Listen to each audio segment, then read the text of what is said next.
we'll go early a little bit. I got to be on my game. Got to be ahead of my game. Don't have to be on my game. I have to be ahead of the game today because I'm picking up Modern Life John.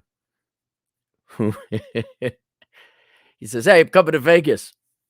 I say, "You need a ride from the airport," which no one takes, but no one avails my offers. None. I'll give you a little inside baseball about the red pill guys. Catching a ride from your buddy at the airport, which I hold in high regard. They never take advantage of it. And I'm slowly starting to come around to like, don't even bother having a guest room. Like if you're building a house, don't bother having a guest room. No one uses it. Everybody's got to do Uber. Everyone's got to do Lyft. Everyone has to have their own place. People don't mind pissing away money. We're going to get to that later about these dickless wonders dropping $6,000 minimum on a Super Bowl ticket. So, but John took me up on the offer. I'm like, okay, there you go. I don't know. Do you want to save $50? I'd like to save $50. A whole grant. That's President Grant for you poor people. That'd be a grant. I don't really use a lot of $50 bills. They're not that common. Anyway, so he says, "Yeah, I'm coming to town." I said, "Well, send me your itinerary so I know when to pick you up." And he sends me a screenshot of a plane that landed the day before. I said, "John, this plane landed yesterday." And all he says is, "Oh, shit." So he totally missed his flight. So I got to go pick him up. And then normally it's a weird world, ladies. So welcome to the weird world, weird, wild thing of sports. Of retired upper middle income bachelorhood. So I pretty much finished my taxes, got everything done, helped Myron put the finishing touches on his book. We're all kind of done with that. That's coming out probably within the week, easy. And you need to recover. Just so you know, for those of you that enter the self-employment world where you don't have regular 9 to 5 batches of labor scheduled in a convenient 5-day packet, you go through these work episodes. You go. At least I do. And then it's not on the 7th day he rested. It's like on the 4th month he rested. Like just full throttle, kicking in the afterburners. Go. And then you gotta rest and relax. And I've been going to the gym a lot. It's nice. Not having to rush and I gotta get back to the gotta. But there's been all this extra time. And the GF has a real job. She has to work. So she sits there and she does her worky work. And I just kind of stand there. I'm like, oh my God, this is what it's like to be a retired man where the woman didn't save up enough money. She still has to work. I'm kidding. My girlfriend has outstanding finances. But it's still that like, don't fiddle. What are you doing? You're fiddling. Stop fiddling. So I came up, I was sitting there thinking like, okay, what do I got to do? I got another project, go to Asia. I got another book I want to write, but I still am in the recovery and recuperating stage or just going outside and getting a physical exercise stage. And I don't know how I came across it, but I was like, okay, so at the new house, which I want to make sure I do it once and it's done. I don't want to like, oh, let's redo the kitchen. Like, that's just stupid to me. You buy this house, you pick it all out. Wifey poo, I want that, I want this, and this and that. All right, is this how we all agree? We agree that it's whatever. Marble countertops and this type of marble. We ain't changing it. We're not moving it around. This goes back to a podcast where I talked about how valuable it is to have good tastes. So you buy something once, namely your house, but also fashion. Double-breasted black suit always works. And so, but the house is like, no, I want to do it once. So I'm not like, oh, it's time to redo the bathroom. No, it ain't ever time to redo my bathroom. It is timeless. You walk into my bathroom, you're like, it's not the greatest thing ever, but you're like, oh, this is sharp. This would be in style, in fashion, starting in the 1950s, the 1960s, the 1970s, because everyone was doing pot and had a hairy hoo-ha down there. They probably, oh, what are you, a square man? Oh, like, where's your tie-dye, your loud, crazy ties, and your hair, man. 80s would have been James Bond villain lyric, 90s would have been James Bond lyric, and now it's just like, oh, dude, that is some sharp stuff you got going on. So the bathroom ain't going to be redone. The kitchen ain't going to be redone. Nothing's going to be redone. It's done. There is no redone. Redone costs money, lots of money. And so the house, as I've prided myself on and said many times before, it's completely done except for one thing, and that is there's 2 big walls downstairs that are empty. Because as I said before, I've gone from sharing a 1-bedroom with another person, so I don't have a lot of stuff, into a normal size house, probably on the small side actually, but it's still like we don't have enough. There's not enough art to go up on the walls. Got a lot of blank walls. And so far, I've done an outstanding job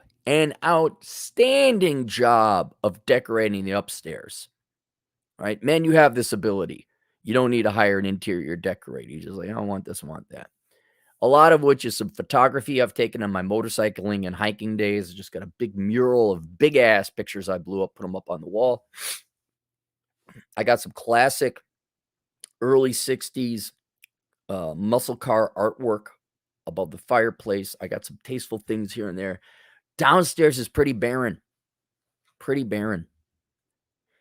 And I was like, okay, I don't know what to put up. It's kind of part game room, arcade place, shuffleboard. I don't want to go full on bar. I thought I was going to go kind of that, what is it? Tiffany's lamp, kind of darker Cheers basement bar. Nah, I got my good, the bad, and the ugly poster up. That looks good. I got some old beer signs up. I'm like, what's going on? It's forming, it's coalescing. What do I got to do?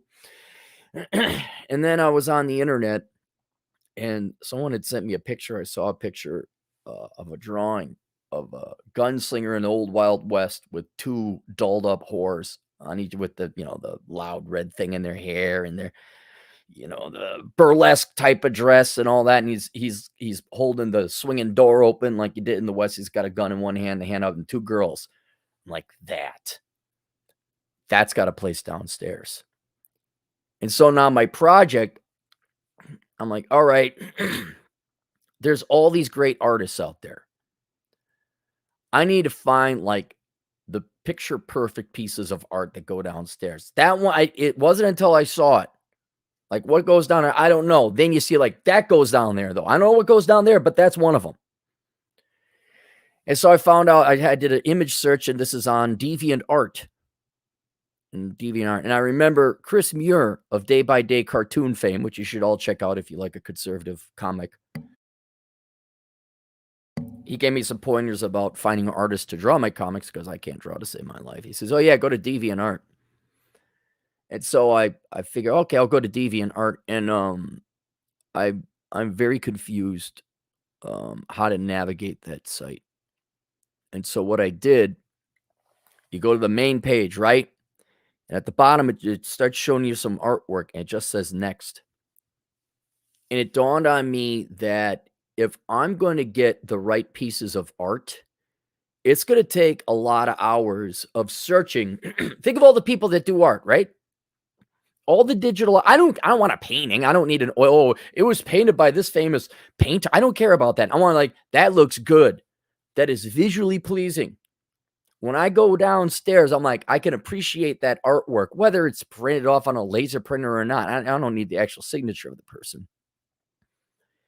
But since I want to do it once, and I need a good 4 or 5 paintings, pictures, good size poster size pictures.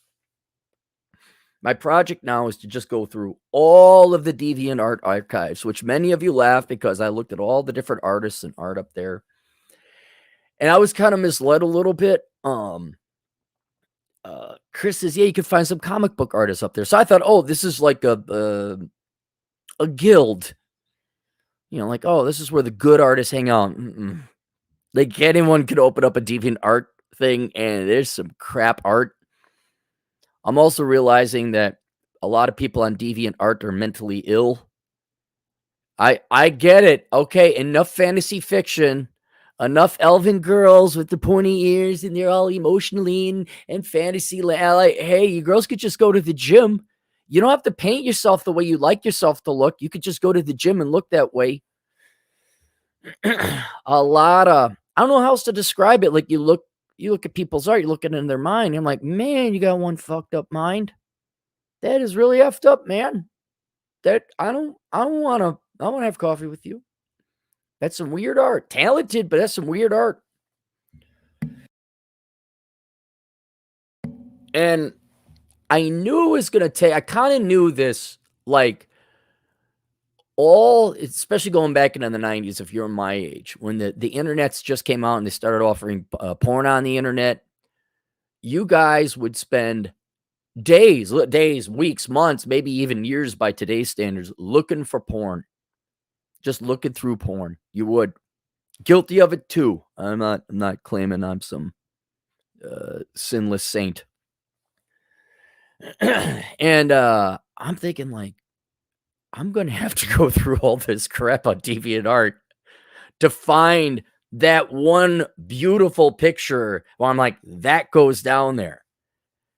And now I don't know if I bit off more than I could chew because I can't have something where I'm, like, burning my brain, like, coming up with the next book, typing it out, choosing the precise word, organizing, thinking, crushing my brain, or go to the gym and now do it. Like, I just need something mindless. I'm like, "Okay," just going through catalog after catalog after catalog of art, that doesn't take a lot of brain power. It's doing something, so I'm not just sitting there fiddling, wandering around the house, looking at my to-do list a billion times. Plus, I was doing way too much Twitter and social media.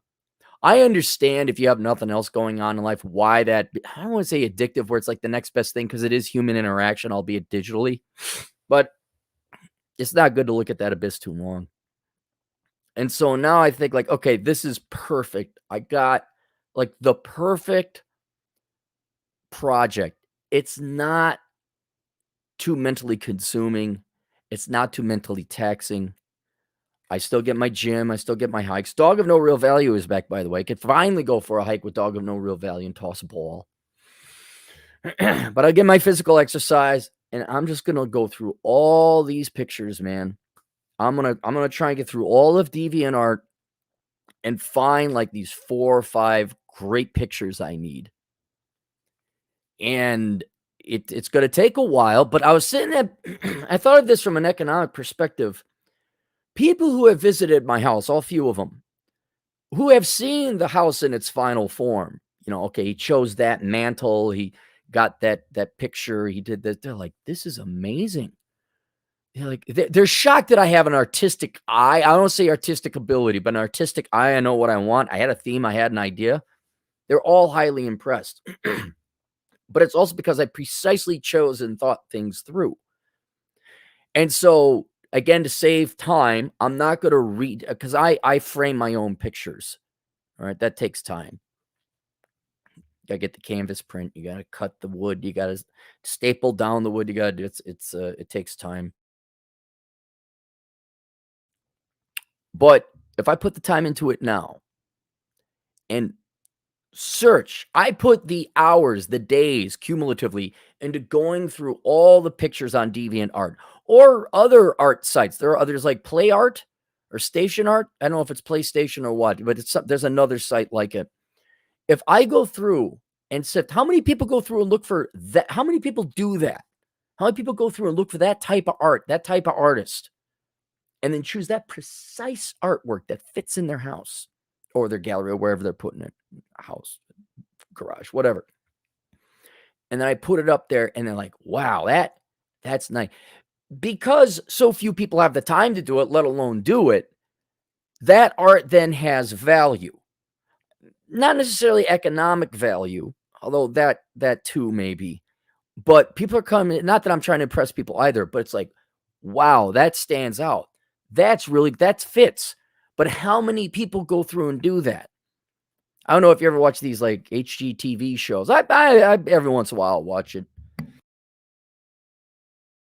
I like love it or list it, because the two people always spar very well against each other. It's cute, dumb little show.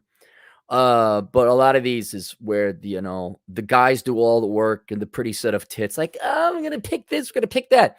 And they do a good job like getting the theme down, but it's all like, oh, millennial pink, and we're gonna have this thing. We're gonna put a big clock there. And if we're in the South, we all have to have that big star, that big Texas star. So it looks good. It's like putting together an ensemble like fashion, but not tailoring your own house.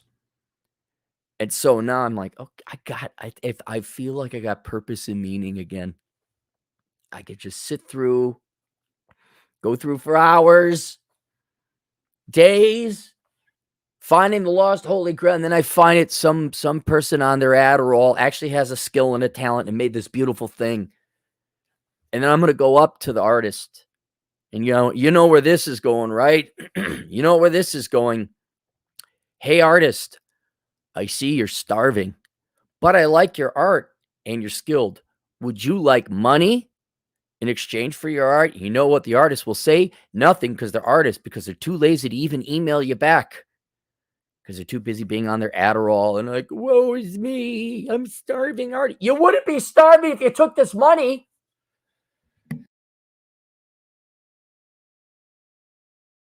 And then that poses me a philosophical or ethical quandary where I've seen some art. I'm like, that's good. I'd like that. Could you, artist, can I buy that from you? Can I get a permission? Now there was one artist on, what was it, DeviantArt, where to download it costs $18.75. I'm like, there's my man. There's my man right there. He's got it. It's set. I don't have to ask permission off the email. Do you want to download it? Here it is, $18.75. Boom, done. More than happy to pay it. But that's not all the artists. Matter of fact, that's the only time I've ever seen an artist make it easy to give them money. And so I just know I'm going to spend all these hours finding this perfect piece of art. And I will reach out to the artist, say, hey, I'd like to buy that piece of art, digitally, not the physical piece. It's all digital now anyway. I'd like the permission to use it to print it off on a screen to frame in my house. How much would that cost? And it's going to be crickets chirping. And then the philosophical quandary will be, do I just download it anyway? They're not going to take my money. I know. Wait, how about I email them? I say, dear Madison or Tanner or Faith or Hope, these names that artists have, the parents who didn't love them gave them. I have downloaded your image. I have printed it off on a whatever by whatever canvas and framed it up in my house. I reached out to you beforehand, see email dated such and such time, asking, but you never got back to me. I am still willing to pay you retroactively for the use of this picture. Please get back to me. Would that be fair? Would that be right? I know there's also a piece of me that wants to punish stupidity and laziness.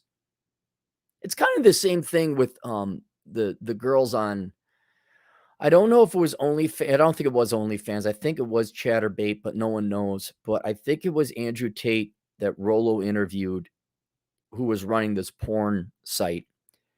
And they asked him, don't quote me on these names, I'm pretty sure it was Rollo and Andrew.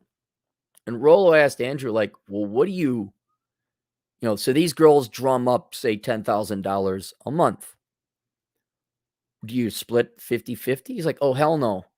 I pay him $1,000 a month. So you keep 90. He's like, you don't understand. These girls don't want to do anything. They don't want to set up the IT work. They don't want to set up the the studio or the camera or the lighting or anything like that. They just want to lie around and get paid money. And I'm wondering how much of that is the mentality of the artist where, well, my best friend, when the internet was starting to, I'm like, hey, Khan, you need to put your art up on the internet. And I pulled teeth and pulled teeth. And you know what I realized? Vietnamese don't like their teeth pulled. That's what I realized. That's the philosophical lesson I got there. And he could have made lots of money. I even reached out to the artist community, even the Vietnamese community. And they're like, yeah, we like it. And nothing, because they're not going to do it. They're artists. And so I'm wondering if that's kind of the same thing where the most you'll do is set up a username and a password. and you'll upload your art.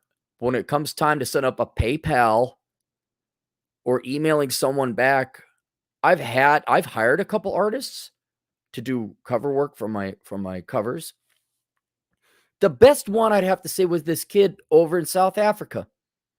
I don't know what he looks like, but you know what? I knew he drew really well. And he got back to me quickly, and it was very affordable. I believe the South African rand is lowly valued against the US dollar. And I'll give that five. I don't care if he's part of the Afrikaans. What's the group that hates the white people? I don't know much about South African politics, except once again, it is white people's fault. All right, have fun with it. This kid had hustle. He had a work ethic. He's a mover and a shaker. Not the exact type of artwork I want downstairs, but this guy, if you want, I can look up. If you're looking for an artist, I will gladly send you to him because he will get it done. But for the Western artists of the world, they just don't want to do that business aspect. They just wait. I don't want to work. I just want to bang on my drums all day. Hey, right? That's what you guys want to do. And then magically the money just poof, it shows up. So that's why I have a, what's the word? Contempt for them. I have a hatred. Like, I am offering you money. Same thing happened when I tried to market the menu to a feminist audience. I reached out to various feminist websites, Jezebel, female dating strategy, legit straight up. Look, this isn't a scam. This isn't a ruse. And for those of you who read the menu, you know that the women's menu is what I would think not only feminist and pro-feminist, it advances feminist theory and ideology beyond what its current state is. Like it's anti-red pill, it's anti-male, it's very, very pro-feminist, and it pushed the conversation forward. I thought it was some great philosophical work where I'm like, okay, I'm not an expert, but I got your basic tenets and principles down. Wouldn't it logically flow to these conclusions and actions that you should take? So I legit had a feminist. It even made what? Number one in feminist theory, right? For a couple weeks, as any book will do. I mean, Ryan Stone, of all people, if Ryan can do it, anyone can. So I went to them and I said, hey, yeah, even Evie magazine, EVIE, which is presumably not leftist feminist magazine, but more traditional, like starting out, they want money, and I would like to run advertisements. That's right. I remember Evie magazine. Advertising, I'm almost swear to God, this was it. Advertising at ev.com.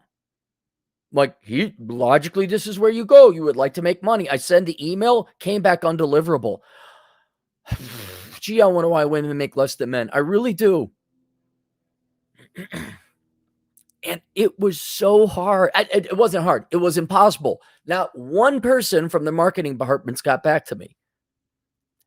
I'm like, look, I know that whole profit thing and paying the bills and keeping the lights on was taught to you by your teachers and professors and guidance counselors and the show Friends and Sex and the City, that finance thing is optional. Oh, I don't do that account stuff. My wife does the numbers. That's what she's for. Those are truck drivers in Wyoming. I know that whole accounting and profitability thing is just like, you think it's optional, but it's kind of not, because you don't get paid and you bitch and whine about the wage gap.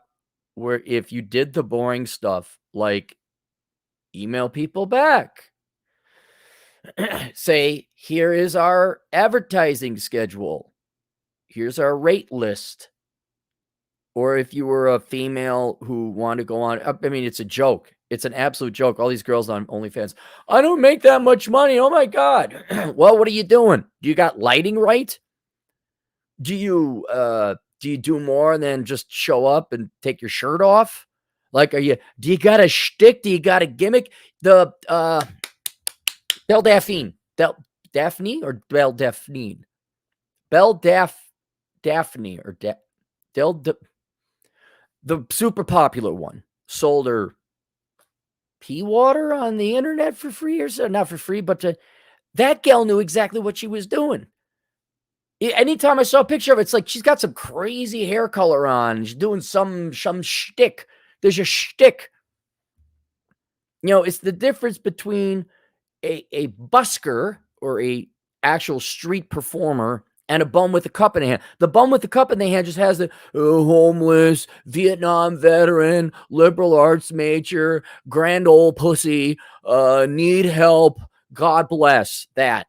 But a street performer, a busker, I think that's not husker, a busker. They do some kind of act. They'll juggle. They'll play a song. They'll draw a picture for you. All right. That's the difference between the girl who makes $50 a month, a year on the OnlyFans or the shows, the websites, and someone who makes Belle Daphne money. Belle Delphine? Is it Belle Delphine? Whatever. You guys know who I'm talking about. And so for the artist, look, I know you're ultimately lazy and all you want to do is bang on your drums all day and you don't want to work. But if you put in like less than 1% of the effort you put into drawing and made it easy for us to go and buy your product, like, I don't know, maybe a website. Well, hell, DeviantArt already has that there. I saw it was for $18.75. There's the guy. There's the guy. May not be the best artist, but he's the one making the money. And then artists who make it, any artist, music or painting art or visual arts, anytime someone makes it, oh, you're a sellout. Oh, shut up. That's like the black equivalent of, you think you're better than me? Yeah, he is. He got a job and went into the military, got his degree, and has some kids, has a family, bought a house, fixed his car. Yes, he is definitely better than you. You're a crack addict. Like, anyone's better than you. Is there that psychology that if you succeed, but then you bitch and whine about how you don't have money, you need more government money and disability checks and for hardworking people to pay for your parasitic ass. Meanwhile, there's people banging at your door. I'd like to pay you. Got an email from an artist. It's the classic. I should show you a picture. So in my garage, I got the old school classic pinups converted into blinds. So the rolling blinds rolls down. It's the old school classic pinups, and they're all themed around cars. So there's a girl fixing a car, another girl fixing another car, things like that. And so I had you put 2 pinups on each blind, and I wanted to pay an artist to draw my girlfriend in his pinup style. I like this guy's style. I said, and then I had a final pinup because you have to 6 total, 3 windows. GF in 1, pinup. Waiting. The guy finally, hey, sorry. I've had to go through some emotional. Shut up. You weak ass artist pussies. Shut up. You've never gone through something hard in your life. You're the emo kid where mom and dad let you live at home until 27 and you read your Sylvia Plath and you drew your little doodles. And everyone paid for your food. You never worked a job. And what? Your mom and your dad said, hey, maybe you ought to go find a job. Oh, trauma. I have PTSD. You weren't going through jack. You get paid to draw. And this is just the roundabout way for me to say, hey, I'm offering you. You could get the money anytime you want. Let me know what I owe you. In the meantime, if you're going to sit there with your thumb up your ass like some leftist whiny pussy, so emotional. I don't know how to take. Fine. Then I at least your art got used somewhere. But I got to square that circle around that hole. I got to figure that one out. Because I really don't want to like take people's stuff. But then it's like, if you go out of your way to pay them, it's like, okay, well, is that? Yes, it is stealing. But then you try to pay them a million times. You don't have a right. I know maybe I already answered my question. Maybe I don't have the right. Maybe I do not. No, I don't have the right. So what is it then? You can't even have your artwork stolen to be displayed elsewhere. Because you are so inept, so incompetent, so fraggy-vaggy, so emo that your work will never be viewed. It'll never be viewed. All it will be viewed is on DeviantArt, but that requires everyone go search the living hell out of it. Like, again, how many people are going through the entire gallery of DeviantArt? As far as I know, I'm the only guy, this guy. Oh God, there's some bad art. I was really expecting, like, oh, this is where the good artists are. And I get there, like, oh man. Gotta go through a lot of emotional looking elf ladies before I get to where I need a good picture. It's gonna be a long, hard slog. But I'm kind of looking forward to it. I already kind of got my technique and my motif down. Put on my headphones, right? And I pull up on YouTube Jazz Cafe. And there's a website that does Monday morning Jazz Cafe, Tuesday morning Jazz Cafe. And if it's even, Thursday evening Jazz Cafe, I don't know if there's any difference. They just change it. And so I listen to it. So I'm listening to my jazz, and I got the mouse pointed right at the spot where all I have to do is go page down, page down, page down, and click, page down, page down, page down, and click. So I'm going through it very quickly, looking at all the fantasy fiction, emotional world of who is it? Is that Xanax? What are they on? What drug? What's the most common drug you think being used on DeviantArt right now? So there you go. So yeah, I guess that's the problem. I guess that's the paradox. Like, there's all this genuine talent, but because they're artists, they're lazy, and they're never going to get their music or their pictures up, aside from maybe on SoundCloud or a gallery. And because you're not going to respond to your email or commissioned work, you could see. I found this. So you'll go on like, oh, that's a real good artist.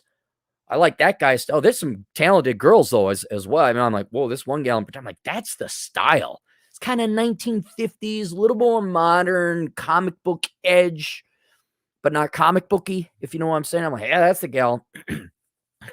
Commissions are closed. And then sometimes the commissions are open and the bidding starts at $1,000. I'm like, okay, that's the hustler.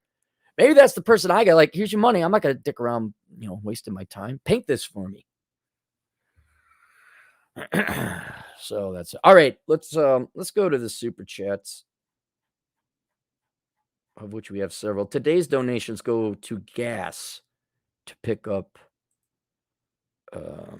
Modern Life John. Let me go to the sponsor list real quick. There we go. Sponsors: Pushing Rubber Downhill, written by Adam Piggott. Go to pushingrubberdownhill.com. Tune into some other shows like Masculine Geeks, Red Evening with Rob Says and Jack Napier. Get The Way of Monkey book by Turd Flinging Monkey. And indemandcareers.com. Seth Himes, if you're looking to skip college and get a job where you could even skip high school. He's got high school kids making $40,000-$50,000 a year. You want to make $40,000-$50,000 a year from your computer? Go look at indemandcareers.com. All right, let's go through the super chats. We'll get to the Super Bowl. We'll get to the fat, disgusting, slobby Americans that debatably should not be alive, but are too stupid to know it. Alex Bogey, $10. Just made some money on Chevron stock. Tip for you, Cappy, for telling me to join Army, fix helicopters, get my life together. If only millennials weren't all starting the third quarter 3-27. Hey, be thankful the millennials, and especially now the Zoomers, aren't even starting. I'm not kidding. Go back to let's go into the before time when Cappy was dumped down in the labor market with a college degree. I couldn't find a job to save my life. Not a real one anyway. And I think you would be expected to be now, admittedly, for inflation, it was like $7, $8 an hour, which today is like 16, you're $15 an hour with a college degree, because people were looking for jobs. I think we could safely say Gen X was the last generation to kind of look for a job. Millennials less so, and now Zoomers especially so. And now I've never felt so comfortable. Like, there's a million ways I could be demonetized, booted, doxxed, or whatever, just, depersoned, and this all goes away. I'm like, okay, that's the way that one went. I can make so much money doing other things. If every cop shop in the nation is looking for cops. Every bar is looking for a bartender. The fix it, man. Oh my God. The desperate I'm sorry for you millennial housewives. Well, not housewives. We all know that you go out and work. I'm sorry for you millennial wives that your husband literally doesn't know how to fix anything. I mean, and forget fix, assemble furniture, hook up a dryer or a washer. I mean, I know a buddy of mine, he's billing out $69 an hour doing, I won't say what it is, but it's handyman work. And I just working on my houses over the decades. I know how to do this stuff. I'm sure I can figure out anything on YouTube. And it's all due to your generation and the Zoomers not working. Thank God. And wages are so high. And I can't, again, at the same time, I can't necessarily fault the Zoomers and millennials for not wanting to work, especially if they've been lied to. But I think you've gone way too far. You've gone past the Josh Flukian limit. You've gone now to just you're a lazy sack of filth who doesn't want to work. Okay, that's fine. Drives up the per hour wage for us. But I'm glad that you became a mechanic. Like, do you worry? I mean, that was my point. We would worry. Oh my God, am I going to make it this week? Am I going to make it this month? God, I got to get another job. Got to get another job. And now it's like, dude, you just show up and don't pick your nose. You'll get the job. May not pay a ton, but you can live. Just some guy for $1, thank you. Generation of Powell, $10. Orwell feared the truth would be lost to censorship. Aldous Huxley feared the truth would be drowned in a sea of irrelevance by overwhelming us with info until we're all apathetic. Both were right. Correct. Which is why I don't, you hit something beautifully right here, Apollo. Studies and research suggest and show, unless it's an actual STEM field that follows the scientific method, all the research done in the social sciences and all of college, let's just say, is absolutely worthless. It's not repeatable. It's not accurate. It's all lies. All of it. And so I don't care, and academically peer-reviewed. That means nothing. That means absolutely nothing. ChatGPT could write a thesis and you guys would approve it. It means nothing. And so I look at boring data. I use logic and common sense, and I use my eyes. That's it. I don't care what economists say their research found them. It's biased. It's a lie. And even if you weren't biased and it wasn't a lie, it's flawed. You didn't factor in something. This is why you have a veracity crisis at the social sciences. Like, they can't repeat their studies. So, I mean, quite literally, however many, 3 generations should we say, and decades of trillions of human hours wasted getting advanced degrees in these joke fields, all wasted. Doesn't mean a darn thing. And that's fine. I mean, people don't have to go believe big is beautiful. Go believe that fat chick doing the splits upside down with help, no doubt, or digital editing for the Gatorade. You go believe that. I don't care. Go ahead. Believe that. It's not my life.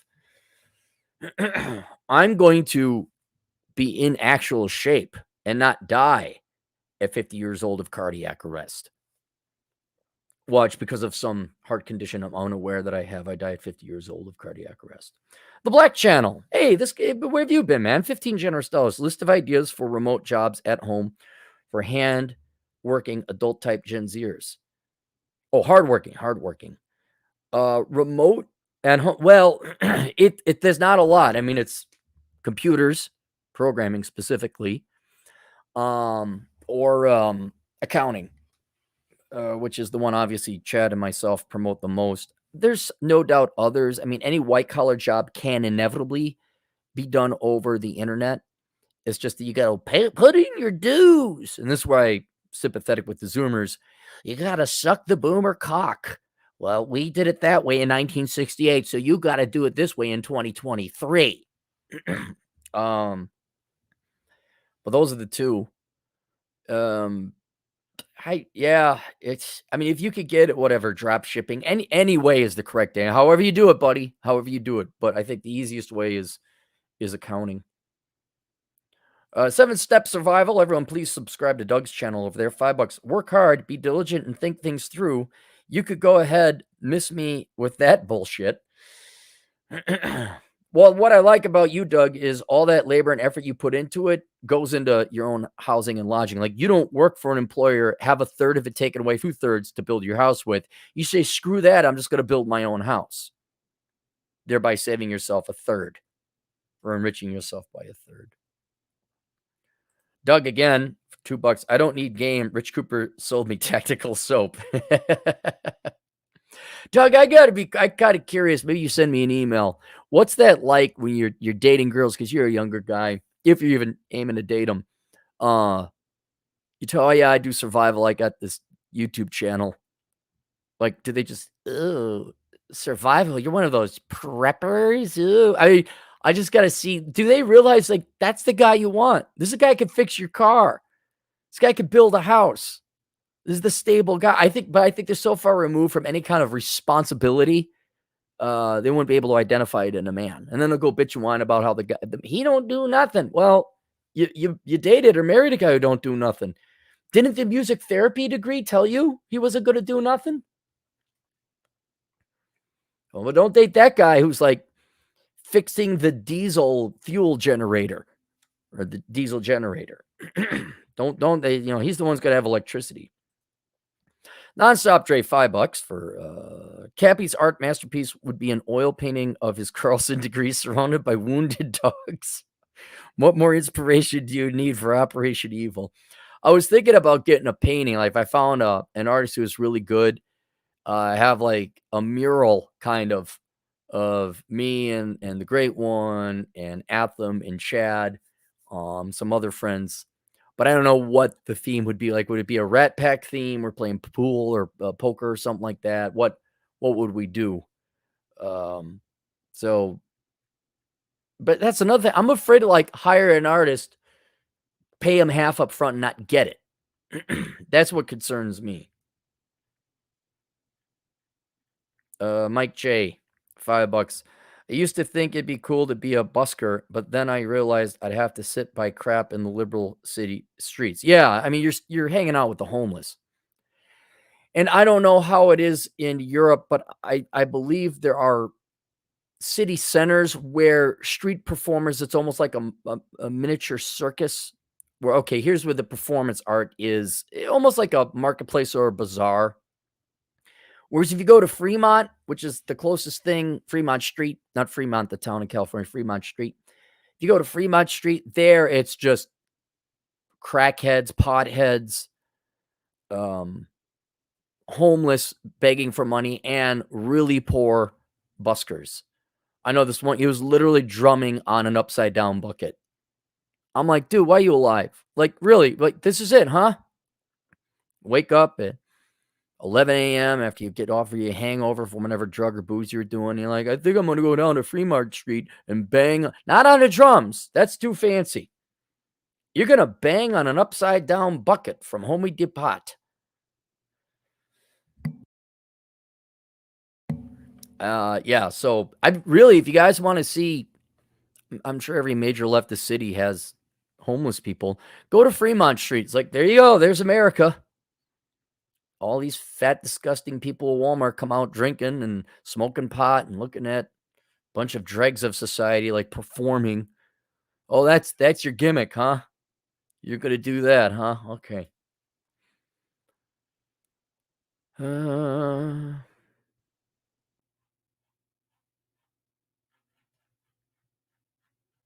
Nonstop trade, $2. They say chest pain for healthy youth are normal. Yes.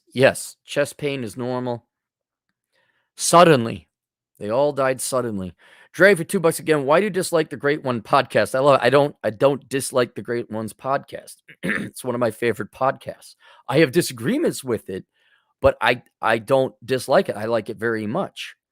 Matter of fact, most of the podcasts, if I think about it, are the ones I have, significant disagreements with. Not hate. Oh, I hate that guy. I'm like, no, I completely disagree with that. Usually it's the reverse engineering or their argument for the case that I disagree with that I find intellectually interesting. But yeah, me and the Great One are not enemies. We are not on the outs. Everyone's like, oh my God, you see what Rolo said about you? I'm like, he was probably picking on me, and he was. Caught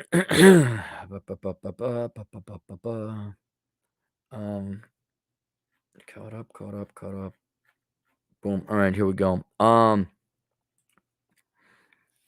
Didn't believe it. Did not believe it. Friend says, hey, you know what Super Bowl tickets are going for? I don't know. I have other things to do than to drive to a downtown area, stand in line with the other sheep of the suburbs to pay $20 in parking and Lord knows what tickets. So it's the Super Bowl, right? And I heard that like to go to a Twins game or a baseball game now is like $120, like if you brought your kids. Like so the dad and two kids, it's $120. So I figure, all right, for one person going to the premier football game of the year, I guess $500. From USA Today, Super Bowl 57. That right there should tell, like, really? Super Bowl 57, huh? And the Super Bowl 133. This time it's different.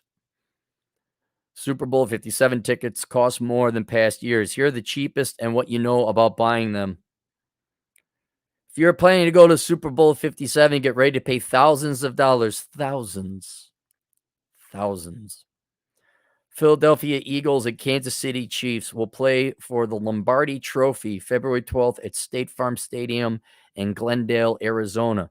While the average cost of a ticket is slightly less than last year's title game, you can still expect to pay at least $4,000, and that's not including fees. You got to get those fees in there, huh? Fees.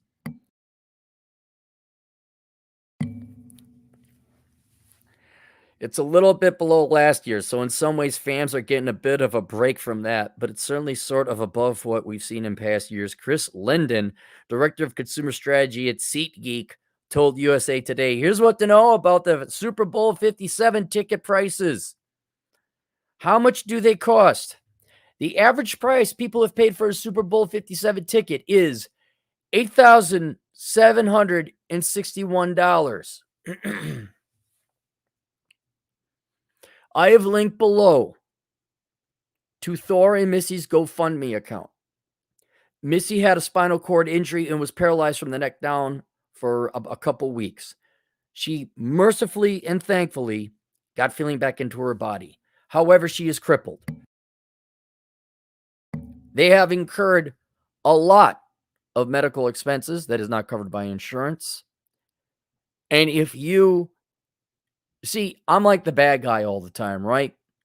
I'm the bad guy. I'm not claiming to be the good guy saying, oh, you should give money to the disadvantaged. And I'm not. I'm just the economist. And God, every day I hate Americans more and more. And this is one of like, now, obviously not the average American, but certainly not the super rich. Like they're going to fill in what, 60,000 people going to fit in there? We have such warped priorities right now. You will spend about $9,000 to watch a game when there are other people in genuine need. I'm not a big in genuine need. I hate nonprofits. I hate charities. They don't solve it. But you must know every single disgusting piece of filth going to that game must have somebody they know that could desperately use that $9,000 instead. A young poor kid who just needs to go to trade school. Some poor college student that could use some food.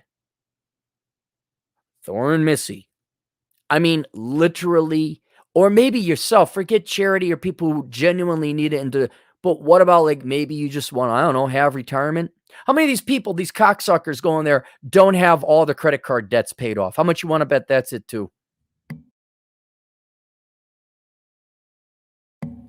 I really do hate this country and the people in it.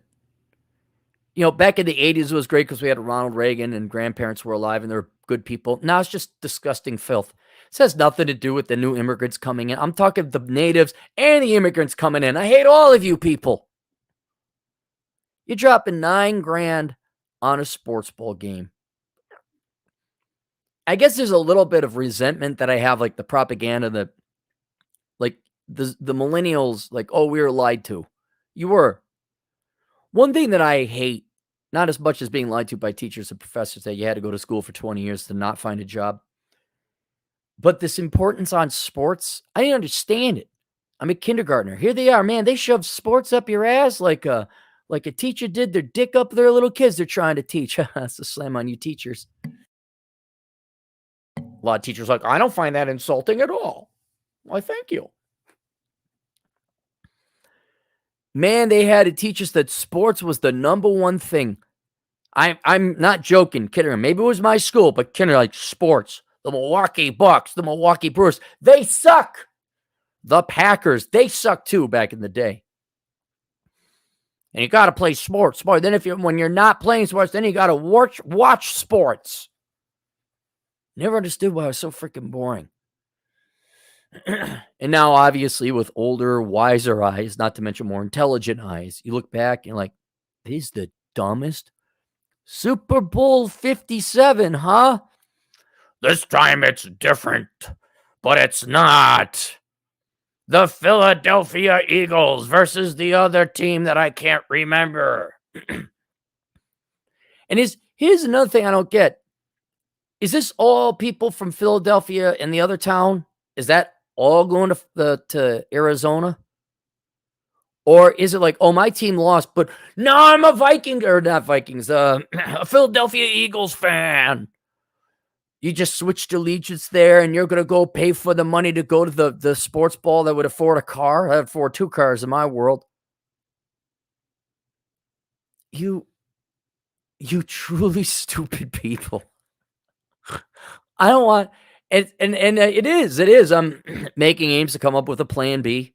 Thankfully, America's a big enough place. You don't have to hang out with these people. You could find your little piece of heaven. But the more and more society decays, the less and less I want to have to do with you people. I don't want to talk to the average normie conforming inferior anymore, who's so despicably stupid you drop $9,000 on watching a game. You should literally be more excited to see your kid play in a pee-wee football or the high school football game or whatever, their baseball game. That should be more important to you than $9,000 to go see people you don't know play a game. And it's not my opinion. Like this is the economy talking. This is the market talking. This is what Americans value a football game at. $9,000 on average for the average guy. So I'm wrong in this regard. I'm like, yeah, this is what people want to pay. I want to be part of a country where communally we have such low intelligence. We decide it is economic and efficient to drop $9,000 on a game. Just don't. And it also makes the argument, you guys are so stupid and so sheepish and so dumb and so easy to part with your money. You absolutely should be treated like cattle and taken advantage of. From everything from your colleges and universities selling you the college experience to voting Democrat to financing your penis extender pickup truck with your truck nuts at 12% to your cars, to you girls with your stupid freaking handbags. All of you deserve to be enslaved to the banks. Not to sound conspiratorial, because it isn't. To the banks and your employers. You deserve that slavery. You go get a job. You borrow as much money as you can so there's no money left over. So you have to be your boss's bitch. And you can't afford to go work anywhere else. You can't afford to ask for a raise so that you could afford your trinkets and your $9,000. You absolutely deserve to be lied to. Absolutely. And you deserve to be taken advantage of. I absolutely. But I ain't gonna talk to you. I'm just like, no, get out of here. Average cost for Super Bowl 56 was $9,005. All right, so it's getting better. Cheapest Super Bowl tickets, $4,600. However, that's without fees. With fees, your total would come to $6,200. All right, that's on the cheap end. Where was the fancy seats? What is the most expensive cost? The closer to the field, the more money you'll be paying, so you can jerk off to the homoerotic men playing on the field.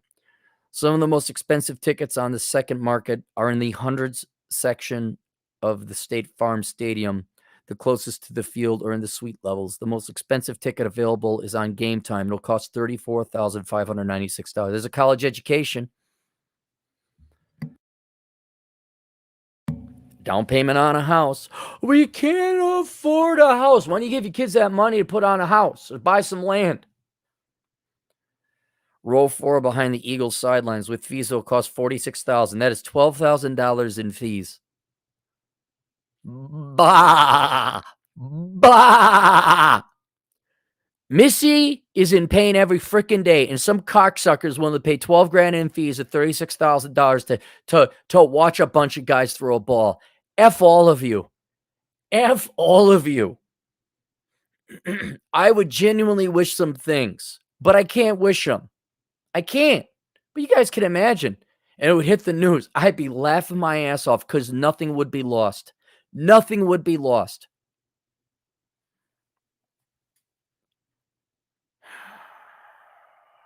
Average is 9,500. Why are they so expensive? I'm not gonna go there. I'm not even gonna bother. Let's go here. This is the Phoenix Business Journal. Is Super Bowl looms. Valley homeowners prepare to rent out luxury homes. The clock is ticking for homeowners across the Metro Phoenix. Here's where you take advantage of these dopes. Absolutely. Who are frantically getting their homes ready for thousands of people who will flood the valley in 2 weeks. Many visitors coming in to watch Super Bowl 57. Are the old washed up sports bros going to tell us what happened in the game, even though we just witnessed it? At State Farm Stadium in Glendale, boppity, boppity, boppity, boo. Many of the Valley's hotels have already been sold out, according to Jesse Thompson, Area Director of Sales and Marketing for Benchmark Global Hospitality. In turn, that means visitors are turning to Airbnb Inc. and other rental sites to find accommodations. Thompson presented at IREM CCIM Economic Forecast on January 26, telling attendees that rates for any of his properties range between $1,800 and $10,000 a night during the Super Bowl and Phoenix Open events. Link below is a link to Thor and Missy's GoFundMe account. If you can't find it, because I understand the clicky down is a little bit obfuscated, you can search Thor and Missy GoFundMe. Not a lot of Thors and Missies out there. And instead of $10,000 a night, could you just $10,000 a day give it to Thor and Missy? Or perhaps, that one black kid who ain't going to deal the drugs and is going to join the military and get his degree in chemical engineering. And then down the road, his brother and family who presumably loved him will say, "What, you think you better than us?" Can we help out the distinctly disadvantaged, the absolutely disadvantaged and poor young men and women coming from, whether it's the trailer park or the barrio or the ghetto, doesn't matter, where their family is going to fight against them and be jealous, where they have horrible families, and they're going to say, "What, you think you better than us?" Can we help out those kids to make sure they do become better than the trash that the family is? Can we send a couple kids to trade school? Can you help out? Dude, St. Jude's Children's Cancer. Can you help out there? Or maybe you just pay off your debts. Huh? Maybe you. So much I'd rather do with the money. So much. I don't know. Take your family on the classic American road trip to Yellowstone National Park. Are we there yet? Are we there? Do you want to have those experiences? So the big guy throw ball to other big guy catch ball. Super Bowl 58. I'm going to set up a website where we you bid on the sports guys, the athletes, to come and F your wife in front of you. I think you guys would pay a lot of money for that. I wonder how many of these dads go to these games and their kid really needs help with college or could use like a car Not a fancy one, just and here they are blowing on 6 grand on a ticket.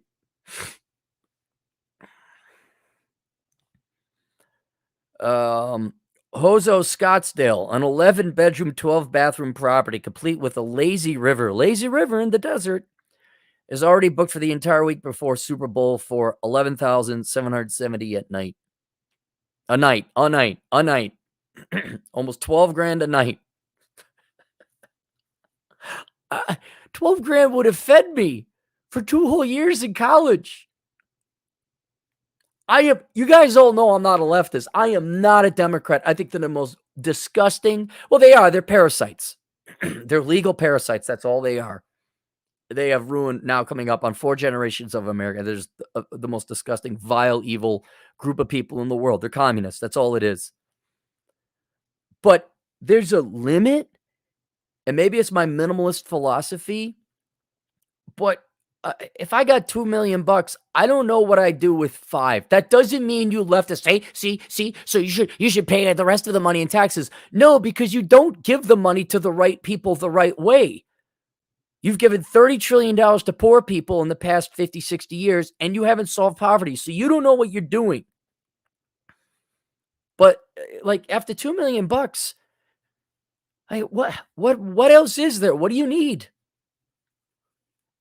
Can you get a yacht? I don't know. You fly an F-16 fighter plane. I like to do that. I guess that'd be the most expensive thing I'd ever. I want an F-16 fighter plane, which I'd be smart enough to rent. I'm not going to buy and maintain it. That's too much a pain in the ass.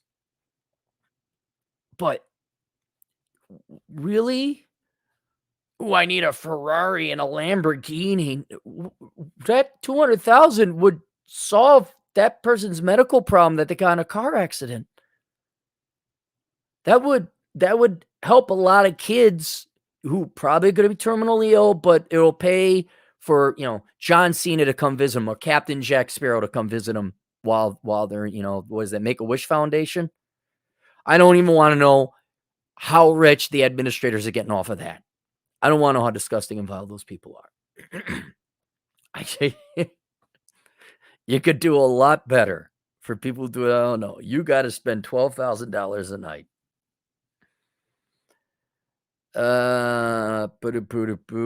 18,000 square foot home in Paradise Valley.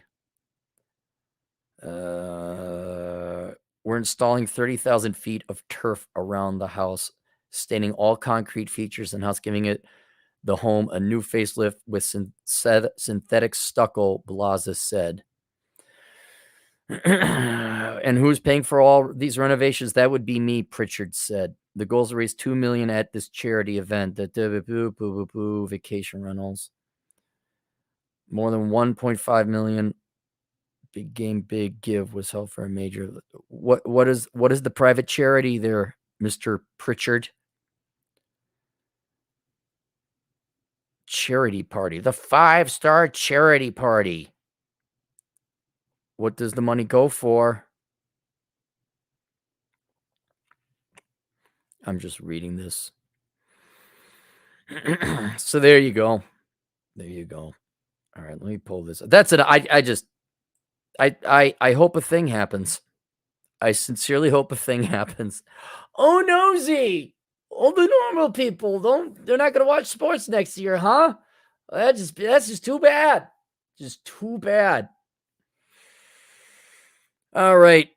Linked below is a link to VeloWave bikes. I got the Prado S model. The day is coming. We're not making enough electrical engineers, but we got enough race studies majors who won't do a damn thing to keep the electric grid up. But when the electricity goes out, or you need to move, but there ain't no gas because we don't allow for oil drilling anymore. But transportation might be a thing. So can I recommend you get the VeloWave bike? It's electrical assist bike. It's perfect for those of you who live in major metros or hamlets where the store is just, on the other side of town. And if you get some solar panels like the Jackery 1000 solar panel array, it could charge it up. Link down below also is a link to my Amazon affiliate program. You can get it there. But the VeloWave, I get a commission on it, obviously. And I do have it, and I enjoy it. I do enjoy my VeloWave. I use it to get to town. It's more of an adventure, like, oh, how far can I go? And I say, oh, I'll at the coffee shop, I'm like, I'm going to get free electricity. I'll plug it in because I'm a scumbag. I get all the way back home. Oh, yeah, I did it. I got some coffee. I did some writing. I got all the way back home. But it'd be more modernly. It's very good if you live in a metro area and, it's a mile or two to the grocery store. That's kind of the perfect place for this kind of bike. And so it cut down a lot on your gas expense, especially if you got to commute like 5-10 minutes. Get the VeloWave, man. Get a VeloWave bike. So I linked to it below. Oh, I had nonstop drinking on the entire time. So there it is. And what else? I promoted everyone. Let me write this down. Day by Day Cartoon. daybydaycartoon.com. And Kerry Lutz. He's my buddy. Financial Survival Network with Kerry Lutz.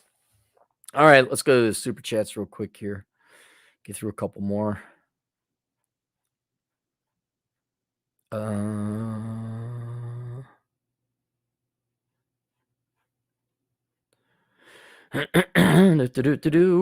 Daniel Way, $5. Recent archaeological evidence suggests that Cappy first fell to Earth as the meteor that killed the dinosaurs.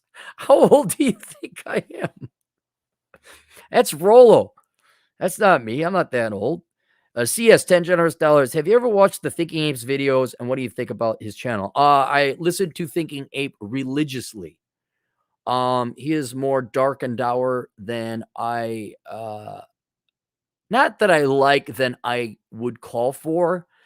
But he is not wrong. And especially he would be the one I would listen to if you're full blown legit going your own way. You don't care about the Womans no more. You're like, nope, this is not for me. My life is too short. So he's the modern day monk, I would say. He's up there in his temple and he's doing his thing. He lives overseas somewhere in Bulgaria, I believe it is. But the one thing I like about several things I like about him, but one thing I like about him is that he is incredibly literal and he scripts his he has shows where it's obviously not scripted, but he chooses his words very precisely, so there is no ambiguity in what he says. He is very clear in what he says, allowing for you to understand concepts quickly, rapidly, and comprehensively. And so he's the one that you kind of all knew it. Ryan Stone, also a philosopher that doesn't get enough credit. You knew it, but he's the one that dusted off the dust and the dirt from the diamond in the rough. Says, look at that diamond, where he's like, women and men just don't like each other that much. And he put it bluntly that way. I'm like, God dang, he's right. So that that idea, though 98% complete, he consciously made it crystallize him. I'm like, he's right. And then you go and you pull the data, you're like, oh my God, he is right. So I very much like a little bit. He's I guess if there's a criticism I have, he's a little whiny. He's a socialist. He's like, oh, I don't get sleep, or oh, I'm not. And I need government to take advantage, but that's going outside the domain of red pill and now goes more into socialism. Like, it wouldn't surprise me if he's a Yang supporter or supports UBI, but not irrationally so. He'd be one of the few that I would be like, okay, what's your argument? Well, that's too bad. That's my time and money in life. F, you don't have a right to it. End of discussion. I win. No, you didn't. Yeah, I literally did. You don't have the right to my life. F off. It's too bad you're that way. I don't, it's not my problem. Mike J, $5. Cappy, didn't you hear about the one sports bowl guy who just retired, bro? I'm so devastated. I may need to take a personal day. There is one. Joker tweeted him out. There's a football player, who didn't go for the flash and the cash. It's something like 48% of football players, maybe it's NBA, 48% of professional sports players end up bankrupt within 10, 15 years because they don't save the money. And this guy flew Spirit Airlines and bought fake jewelry at Claire's and saved 83% of his money. And they're interviewing him, and you look at him, can't tell by looks. He looks like he's got the hat on, biz of 40-year-old man, hat on, bag. Well, like, okay, you're the standard stereotype black dude with your funny shoes and your shirt. All right, kind of dress half clown. But the dude would like Goodwill, Spirit Airlines, costume jewelry. I'm like, yes. And he was like, it's an interesting little clip from TikTok. So take a look at that. But that's an interesting guy. The dude, bro, who retired, yeah, real torn up about that, man. Real torn up. What's going to happen, just as women have pissed away and wasted all their time and money and life and youth and beauty, that's the other asset they have that we don't, man, on education, socialism. I do mean that philosophically, religiously. You've wasted that on an ideology. That's wrong and parasitic. But your career, your education, socialism, and materialism, I would say, towards the end, and ultimately yourself. And you're going to die. You're like, I had no love. I had no family. I had no children. Or if I did, I shipped them off to daycare and I divorced and blew up the family. There's going to be men where it's like, all you did was watch sports and the sports analysis, and you went to the game, bro. You went to the game. Did you? What is it with the outback? Although that makes more sense. Tailgate makes sense. You're with your friends. I get that. That's fun. Oh, did you watch Aaron Rodgers throw the ball? Did you now? Wow, that was the peak of your life, huh? That was the peak of your life. And now, if you brought your kids with, I'd see that. Okay, then it makes sense. You got your family with. I got that. But you didn't spend time with your kids. You watch sports, bro. You watch Sports Center. You talk sports. Oh, my God. It's just as bad as majoring in, like, public health administration and going and managing a bunch of nurses you hate on the female side of things. All that time watching sports and watching the sports analysis shows. Why are you alive? Vicious asked Spike that then. Why are you still alive? But I enjoy it. Well, you're not going to enjoy it when you look back at your life. What did you do? You worshipped at the altar of some other guy's dick. Harrison Blackwood, $2. Tell us how you really feel, Cappy. I can't. I can't. That would be a no-no. Generation Apollo, $5. If the Eagles win the Super Bowl, every moron in the Philly area will be bleep in my ears with the Eagles team victory song for a week. God help me. You could just leave. You don't have to be there. Apollo, what if they lose? Huh? All those sad sacks of worthless people who have nothing in life, that it's a game that's happening literally across the country that determines their happiness or not. Oh, it's going to be good. That's going to be good. Super Pilotish, subscribe to his channel, 10 Canadian bucks. So, Cappy, what you're saying is we should check out the Golden Gophers instead. Go Carlson, kidding you.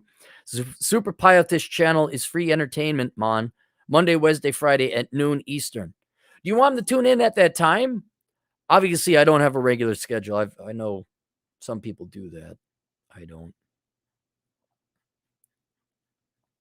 Nonstop Dre, $2. Sheeple, pay money to wear another man's name on the back. Yep. Yep.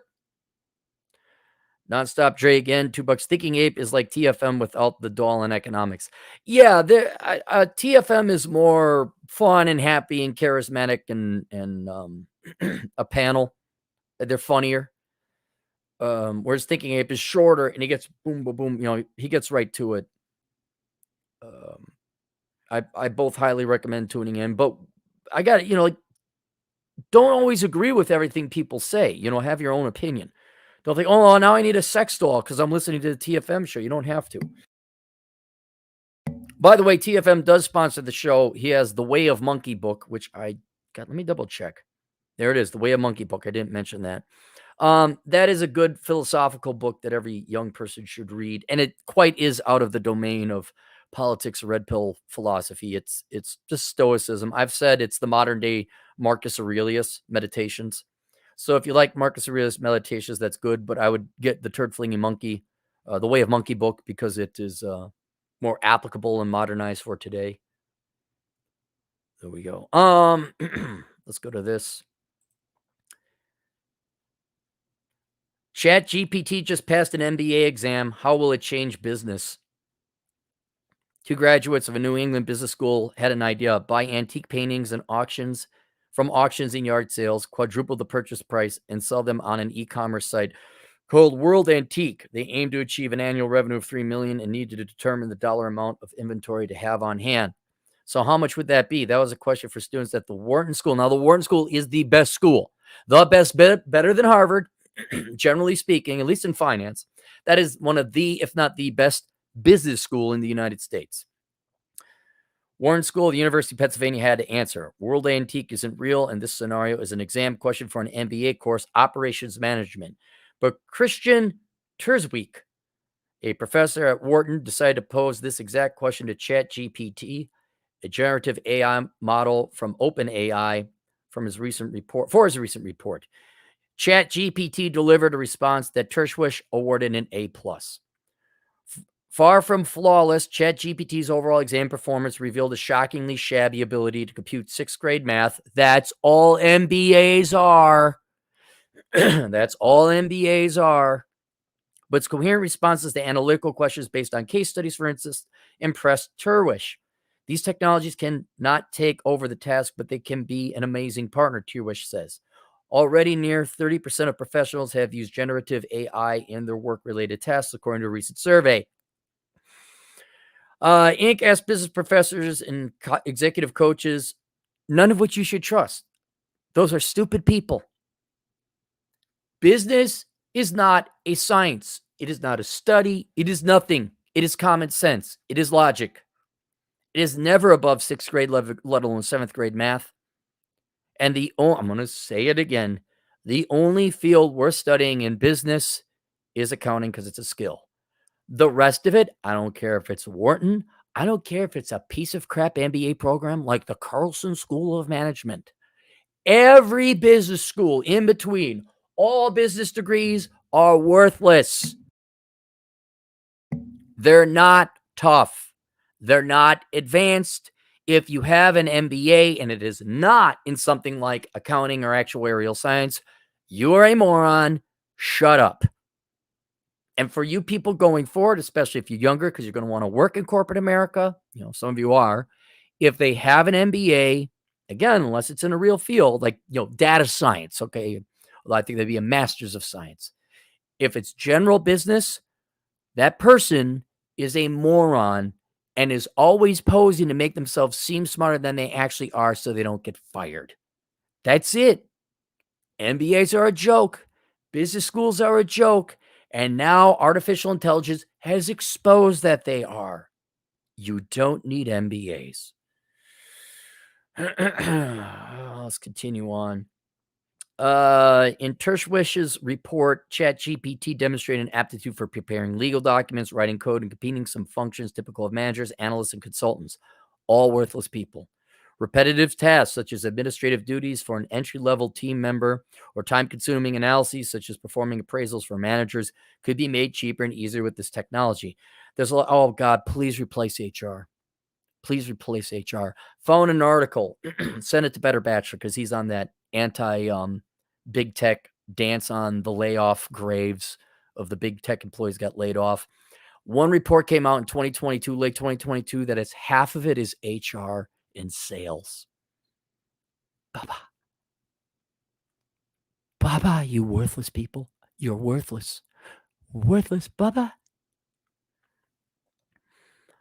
Numerous people have to say, how can I redefine what I do as well as what my team does with this tool? Some fear ChatGPT might not just redefine jobs, but eliminate them, as they should.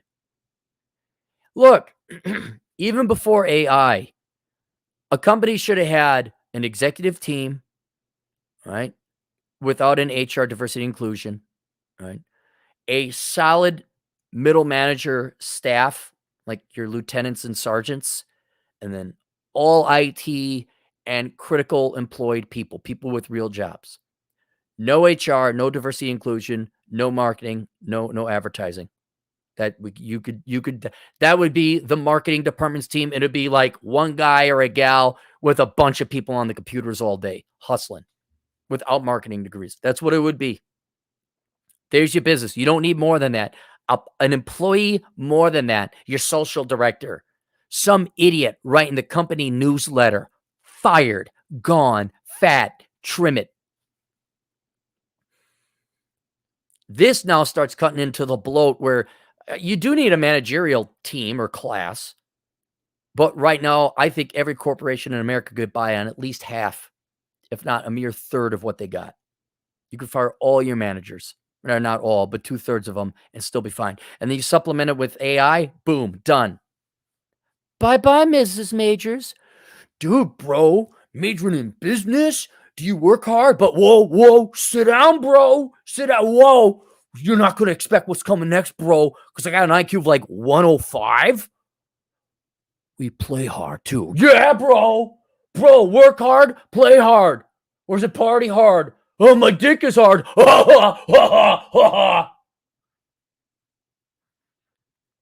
Oh, hey, there's this AI thing that replaced Chaz or Thaddeus. The executive coach Alyssa Cohn says that if leaders offload tasks to GPT, they could spend their newfound time checking in with teams. Oh, really, Alyssa Cohn? Alyssa Cohn? Hang on, let's look up Alyssa Cohn. Executive coach. Oh, she's on the chatty chat shows. Oh, thank God. What would we do without her? Articles, activities, skills, organizational development, change management, talent management. Tell me you have no skills without telling me you have no skills, or tell me you have no skills by telling me the skills you think you have. Career management, building relationships, team building. Hey, long hike, short pier, right over there. Oh, I gotta join to view the full. Oh, okay. I just want to know, like, accounting. What's your degree? What's your degree, sweetheart? About. Listed in a bunch of magazines you don't care about. Poo poo poo poo poo doo doo doo doo. She's executive coach for Cornell's New York City Tech Incubator. Coach leaders from around the world, including the here. She has coached leaders from around the world, including the first female minister of the transition state of Afghanistan. Well, that worked out great, huh? You still got that up? Well, look out, everybody. Success story right here. Is that gal even alive right now? Oh,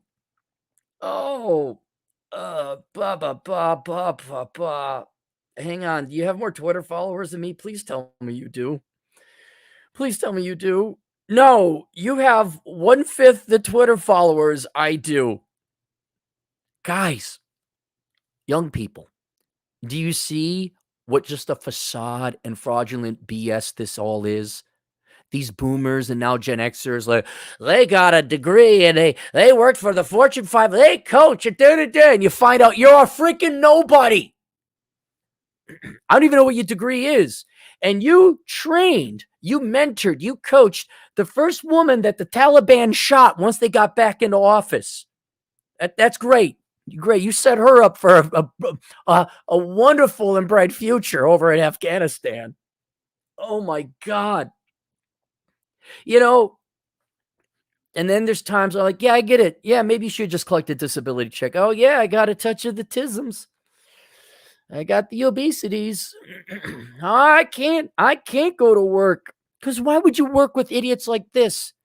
This person has been hired and consulted and used by like Fortune 500 companies, and Cornell is not a badly ranked school. These are the people they're hiring. Hey, I got an idea. Yeah, what's that? Right before we leave a traditionally hardcore Muslim country, yeah, let's create a little fake government and put this woman in charge of the transition. And then we leave, yeah? And then they kill her. Oh, here's her book, From Startup to Grown Up.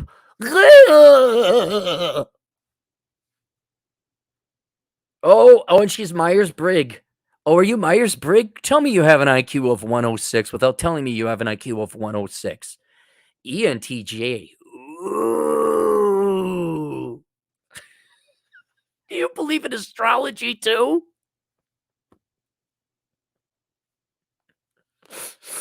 Oh, she's a dude broette. She's a dude broette. Oh my god. So I'm trying to help you guys out. Please show this to anyone thinking of majoring in business. You guys have got, and please don't listen to business majors. Please don't listen to MBAs. They don't know anything. They don't. And if you go in, you look on their LinkedIn profile, and they use these flowery words. Oh, they put the first female prime minister of transition into a place where it's going to be incredibly hostile towards. Maybe you ought not work for these people, or work for them if you need the job and you're desperate. Or here's another idea. How about this? Just become an electrician. Huh? Go become a mechanic. Go do something. Become a carpenter. Become a a train conductor, an engineer. Why deal with this? Why? Oh. All right, let's go to the final super chats. And what time is it? I will have time to go to the gym and pick up Modern Life John. I will be on, not to sound like Roll. I'm going to be on. You're always on. You don't have to say you're going to be on. Just start listing the places, Rolo. You can save, I'm going to be on. Yes, we know. Just say where and when. I'm going to be on. I don't know if it's Access Vegas. It's the same studio. I'm going to be on with Rolo, Modern Life John, and probably Michael Sartain on one of their channels. Not mine. They didn't ask me to host, so I don't know. I'll let you know. I thankfully don't believe it will be me sitting with a bunch of thoughts. Well, we don't get pretty for men. We do it for ourselves. I'm 30 and I want to have 10 kids. How many you got now? Oh, none. Do you have a man? No, none. Do you think you ought to start doing that? Oh, I haven't found Mr. Perfect yet. Never mind. I don't think it's going to be that. It's just going to be me, John, and Rolo, and other people on. So that'd be fun. I don't know what the plan is, man. I learned. Let me tell you. It's more inside baseball. The red pill community. They have ideas, but no hard plans or times. And until they and it's like 2 days before or a day before, like, hey, we're going to be here at this time. Now, thank God I am ultimately flexible. Just let me know. Just let me know. I'll be there. And so they said, so I don't get worked up anymore. I don't get worried. Like, hey, are you good? Because me, I'm like, you going to be at the airport? What time is this thing? And I'm like, no. Zen Cappy. Cappy, go to the gym. Cappy, tune into the Turd Flinging Monkey podcast or Thinking Ape or that guy Pete you refused to invite to social gatherings. Those are kind of the darker sides. Cynical Libertarian Society. I go to the gym and I tune into the podcast as I get the abs to get that girl, sir.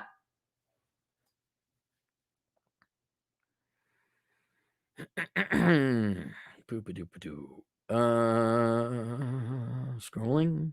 Big Shell. $2. Thumbs up for the dog of no real value. Yeah, she's back. I walked in when she got back here before I did. I walked in and she ran towards me. So she missed me.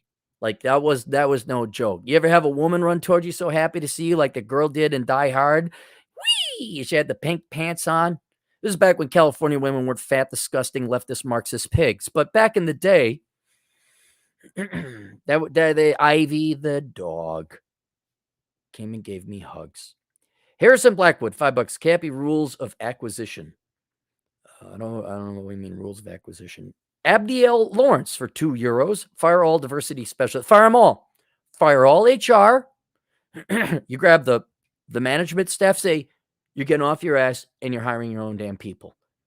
And you're going to do it right. If your turnover goes above this, you're fired. We don't have time. You're like, and you better spend some time. You don't outsource it to a 24-year-old ditz who doesn't know anything, let alone what gender she is this week. No. If maybe that is too good of an idea. That is a multi-$100 billion idea. That is a brilliant idea. Guys, I'd love to tell you this idea I just had. Am I going to do it, though? No, I'm not going to do it. No, my life is too valuable, and I don't care how many billions I'd make. Here's someone, not me, do this. To make companies more profitable, what you would do, a company is mismanaged. So this is where corporate raiders would come in. Okay. Corporate raiders would find a company where its assets, what was it? The individual assets, the company was being so poorly managed that to buy the company, the stock price was so low. You bought the company, you wouldn't run the company anymore. You would sell off all the assets to get more money than the company was worth on the public stock market. So you buy 51% of the company. There's a hostile takeover. You close everything down. You sell off the assets, and then you make money. So that's like a corporate raider. Unions didn't like it because, well, they'd lose their jobs. Like, well, if you weren't such inefficient workers and overpaid, then this wouldn't have happened. In either case, the diversity and inclusion and mentally ill aspect of nearly every large major U.S. corporation, that's a hindrance because you're not awarding or making the best decisions. You're basically saying what is going to impress the most oppressed class, or not even oppressed, but the most special treated class. So Black, formerly female, disabled. And now, because your managerial classes with their MBAs and Gen Xers, by the way, are all about their politics, they're not making wise decisions. So what a corporate raider would do now in this instance, you would take it over. You go and you buy out. Disney's a perfect example. All right. They make crap product now. Not as profitable as they would be. You go in, you buy out Disney. And you would say, okay, so then we fire the diversity people and we get rid of the movie people making bad movies. And then you say, but wait a minute, then there'd be a ton of discrimination suits because you'd be firing disproportionately minority and females because that's the diversity team because they use it as an affirmative action, huh? So now it's this nightmare. Unless you were to move the corporate headquarters overseas where there is none of that diversity and inclusion and racism and sexism BS. Now, I don't know what country that is. Let's say the Cayman Islands or Singapore or someplace where it wouldn't even have to be a tax haven. It could just be a place where there's none of that BS. You know, like Indonesia, Dubai. Dubai would probably be a perfect example. All right, Disney is out headed up in Dubai. Our executive team is the best. It's not because she's Shaniqua. It's not because she has vagina. It's not because she's a Latinx. It's not because they identify as a hippopotamus today. It's Jill. She's the best person for the job. It makes the best. It's Bob. Or if we're in Dubai, it's Ahmed. He's the best accountant. And you start ruling from overseas, but you keep the assets in the United States, right? So it's like, make this movie with a white, muscular, straight male superhero with good writing, a devastating villain, some beautiful thin chicks without tattoos, and shut the F up. And then you get rid of the woke stuff in the final product. You'd have good product again. You could eliminate all the political hires that are hamstringing the real production, creativity, and quality, for lack of a better word, of all U.S. products and services. And then if anyone gets sand in their vagina because they're a bunch of traitorists who have no value going on in their lives but want to look in the mirror and say, I'm awesome because whatever trait their parents decided to give them, they didn't earn, you ignore them because you're in Dubai. And you're like, oh, did Tanner and Madison post something on Twitter about there not being enough, I don't know, trans people in the latest movie? Too bad. Here we are in Dubai with a bunch of, no, not a bunch, with the best people for the job. And we're going to keep making good movies and sell to the American market. And you get rid of the legal risk. In other words, you kind of turn the United States into China. It's just the factories and the assets there making the final product. All the decisions are made outside a Marxist, toxic, woke environment, using preferably Islam as a vaccine against that. And that's a multi-hundred billion, potentially, if you think market capitalization, potentially $1 trillion idea. But that's a lot of work. I don't want to do that. I want to keep yelling at you guys and go hiking and go for walks with the dog of no real value. So somebody, not me, do that. Nonstop Dre, $2. Do any of your old boss's enemies watch you? I don't think so. I think they hate me so much they wouldn't tune in. And I've never watched, I've never asked or found out. And it doesn't matter. I know where a couple of them are. I do keep track of my enemies. Not like I got a spreadsheet. I just like, okay, they're still there. They're still there. All right. In case it's kind of like if I ever got to go back to Milwaukee or the Twin Cities, I'm going to be making the news along with a couple other people with me. And I don't think there's anything that's actually going to happen. Like, these people have families, they got lives. It's not worth it. But these are despicable people. They do deserve punishment. I'm not going to execute or deliver that punishment. But if anyone is to lock horns and ruin my life, like I said, if I got to go back, it's like, okay. But it's good to know where your enemies are. It's good to like, oh, what are they doing? Oh, do they got stage 4 cancer? Do I got to worry about them come and hunt me down? I don't think they hate me that much. They just didn't like me. Like, I've never done anything to them. They did things to me, and I called them out on their BS and would stand for it. Like, I was never really a threat to them.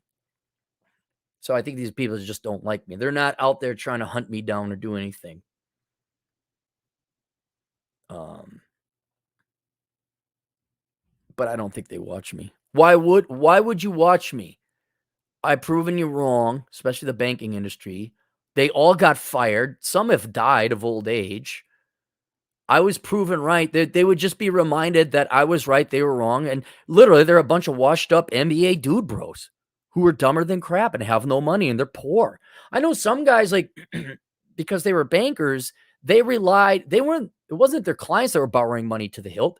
These bankers were borrowing money to the hilt to keep up that same thing. So they needed their commissions to come through. Otherwise, they wouldn't be able to make the payments on their McMansion and their mortgage. Plenty of these guys got divorced. Plenty of them got wiped out in the housing crisis. They somehow might think that's my fault. They're like, oh my God, T-Rash is in the house. Special guest celebrity T-Rash. There can indeed be only one. Only one. T-Rash. Any other super chats? Are we caught up? I think we're caught up, guys. Did I get everything? That's it. All right. Link below is the link to Thor and Missy's GoFundMe account. If you kindly would, if you want to donate some money, please do that. They'd very much appreciate it. They could use it. What else? I think link below is Achieving Financial Excellence. So I have no problem charging $500 for my minimalism course. You guys are spending $9,000 on a ticket for a game. But Achieving Financial Excellence is the introductory sister companion course to that. That's always open. That's $99 if you want to get serious about your financial planning. Take that while the Super Bowl is going on. Watch that. It's a 2-hour course, I think. It'll put you on the right path to making the right decisions of getting your financial act together. Also linked below is a link to my Amazon affiliate account. If you would kindly bookmark that on your computer and do all your Amazon purchases through there, that'd be great. That'd be great. You don't pay any extra. I don't know what you buy. Well, I'm not like, oh, T-Rash bought a strap-on, which you wouldn't need because he's T-Rash, of course. That's, it's T-Rash. You would never buy that. But I get a 5% commission and cut. Jeff Bezos pays me. Not personally, but he pays it. It doesn't go to him. And that way you want to help out without having to give money in exchange. That was the other thing. Like super chats, you get nothing. You get nothing but me to answer your question. But when you buy on Amazon affiliate, it doesn't cost you anything. And you still get the thing you were going to buy anyway. All right. That's it. Toodles.